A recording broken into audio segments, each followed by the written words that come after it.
if you're trying to decide which Snap-on scan tool you want, there are a couple of major features you need to know about first. Now, everyone knows what a multimeter does, right? Some Snap-on scan tools have a lab scope and a multimeter built into them. So if I click on my meter and scope button, I can go here, digital multimeter, DC volts, and everybody will recognize this screen, right? You've all seen a multimeter before, and I'm reading digital DC voltage. I can also graph that, and this can come in handy when you're doing sensor diagnostics. So I'm looking at the same voltage.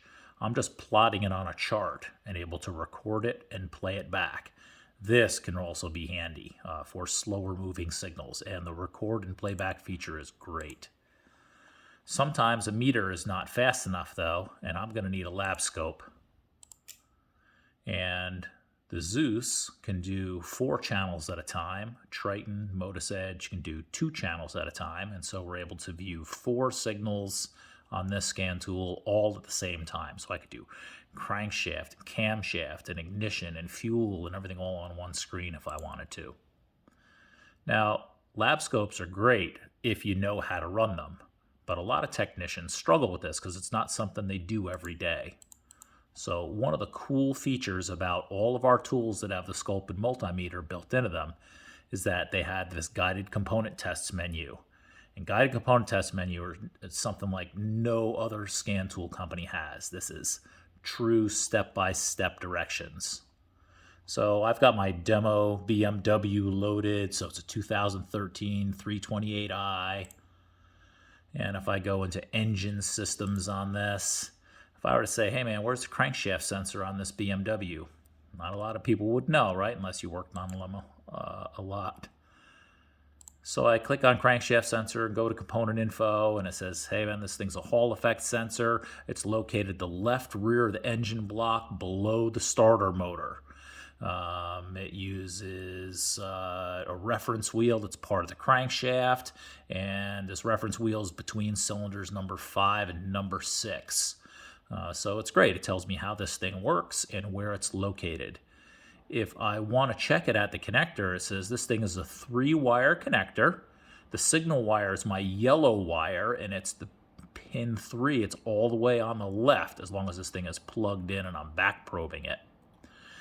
It also shows me the ECM connectors, and it says you're going to want to back probe the 44-pin ECM connector, and it gives me the connector number. And it says my signal wire, again, is a yellow wire, and it's pin 29, and they're numbered here. So I can start counting from 23 on this side on across till I find 29. There's also some tech notes here. And it says this sensor usually set a fault code if there's a problem with the crankshaft sensor circuit. The sensor bolt must be replaced with a BMW approved bolt. There's an aluminum torque angle stretch type bolt. Holy cow, right? And so, and then it gives me the torque plus angle setting for this. So this is great, right? I've got, I'm in a multimeter and a lab scope, for crying out loud, and it tells me where this thing's located, how it's supposed to work, what the PCM connector looks like. Did I have to replace the bolt? What the torque is, for crying out loud. And it'll even tell me what the pattern is supposed to look like. So it says, if you're going to lab scope it, that's what the pattern's going to look like. And here's the multimeter and lab scope in order to see it. And it sets up the right voltage and time base. So this isn't just a multimeter and a lab scope. This is a multimeter and a lab scope with lots and lots of help in it. And all that was located underneath the guided component test. And there's tests in there for engine and transmission and ABS and ADAS and body system stuff, HVAC. So again, some of our tools have a lab scope and a multimeter built into them, but all the ones that do have lots of help to go along with it. So that's the first feature you need to know about, is guided component tests. The next feature you need to know about is intelligent diagnostics, and that's part of the scan tool. So some scan tools have intelligent diagnostics, and I'm going to show you what's in there. If you have a trouble code, so here's my code 2E81, electronic water pump speed difference. This is fairly common on these cars, actually. there's a factory service bulletin on this. Matter of fact, there's a couple of them. So I click on this and it says, hey man, the water or the cooling system sometimes gets contaminated with oil. If it does, this is what you need to do. And like drain the coolant out of there, put in simple green and a 75-25% mix, and drive the car and clean the oil out of the system. And then there's another one on these crimp pliers. These are special tools that you're going to need in order to service this system. So again, these are factory service bulletins, something put up by the manufacturer. Said technicians in the field need to know this. Now, this is important because there's a lot of technicians out there who spent an awful lot of time trying to diagnose a car only to find out that there was a service bulletin on it later.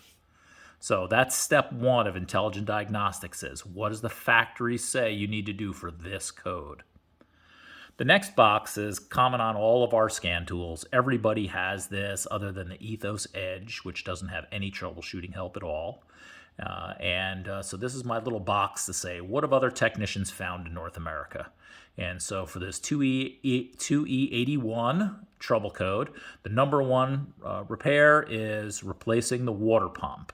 The next one is going to be replace the coolant thermostat. And so 715 people did a water pump, 522 did a thermostat. Then notice it says replace water pump bolts and bleed the cooling system. And these are just going to be things that were also done with this repair. I can get smart data. So this is, if I have this particular trouble code, here's the data that I want to look at. And it sorts the data. It gets rid of the stuff that I don't need to look at. And then I'll be able to see my electric coolant pump speed, RPMs.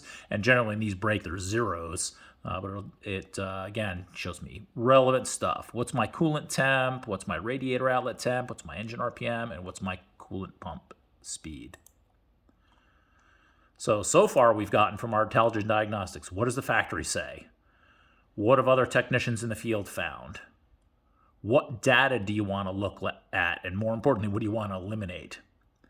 If there are any functional tests, are there any things that any tests the scan tool can perform to help you with this? And notice I have this electric coolant pump test where I can turn my coolant pump on and off. Also open the radiator, what they call radiator blind, but it's basically little radiator shutters. Turn the coolant fan on and off. So everything that's related to the cooling system is here in my test menu. I'm also going to have the same thing in guided component test. And we just looked at this at the crankshaft sensor on this car. But notice it's going to give me coolant temperature sensor and electric water pump. And so it'll tell me how this thing works. Again, where is it connected? How do I test it?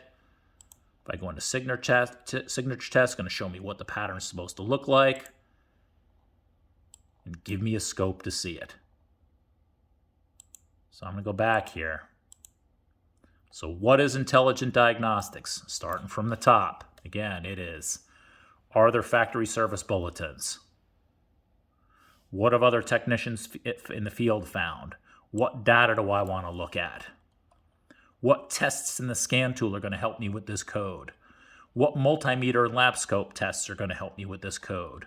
And then complaint, cause, and correction, stuff right straight off the repair order at the very bottom.